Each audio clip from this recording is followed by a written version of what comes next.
little smile because during the rehearsal last night, she told him very clearly he was not to say man and wife.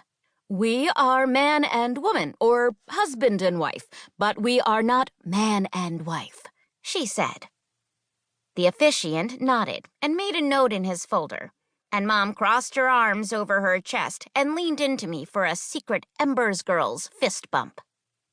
At least she's not changing her name to Valentine. That is the last name on earth to suit her, all heart-shaped and construction paper pink. Even Wendell agrees that she's an Embers for life, bright and sparky and ready to ignite.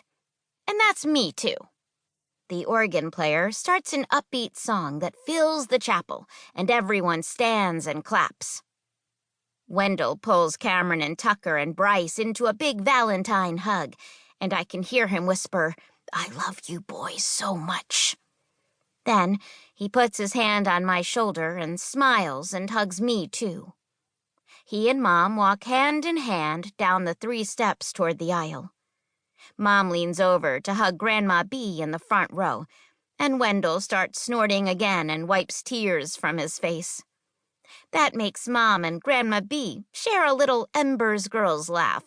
Not a laugh at him kind of laugh, but an, "Oh, Wendell, you're sappy, but we love you anyway" kind of laugh.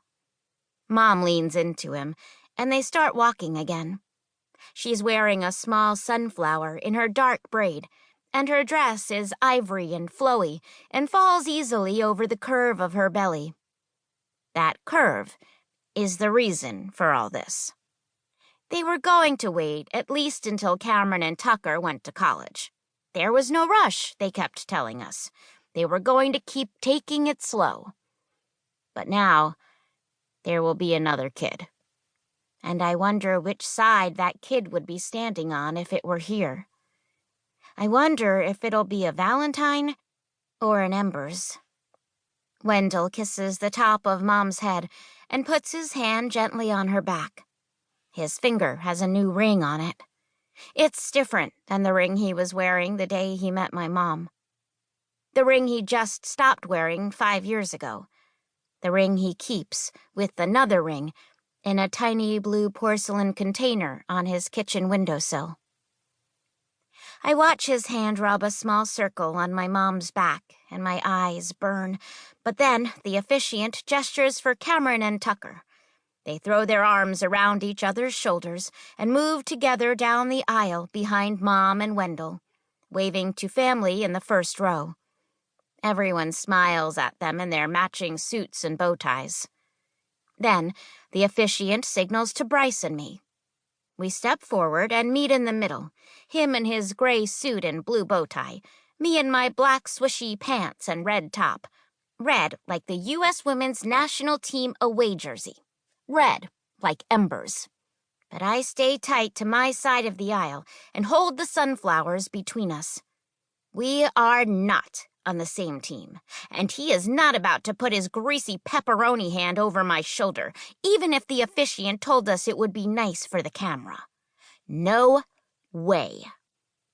Mom and Wendell have their first dance, and everyone circles around with champagne glasses in their hands. I'm standing between Grandma B and Aunt Tam, and the photographer squats in front of us and changes the lens on her camera. Then, flash, flash, flash, flash. 100 little clicks make Mom and Wendell glow, and they're laughing at something that exists only in the little space between them. And I wonder if it's their new baby. The only one of us who is both of theirs. Then the music changes from slow and sappy to fast and dancy, and Wendell is opening his arms and waving us all to join in. Aunt Tam is first. She hollers, "Woohoo!" and pumps her arms to the beat. And then Tucker bounds into the circle and starts playing an air piano, his fingers moving up and down the pretend keys. And before I can think of how to get out of this, I'm being nudged out to dance too. Grandma B holds both my hands and knows all the words. Ain't no mountain high enough. She swings my arms and it makes me move my feet and my pants swish around my ankles. I don't really know how to dance, but I'm good at soccer moves, so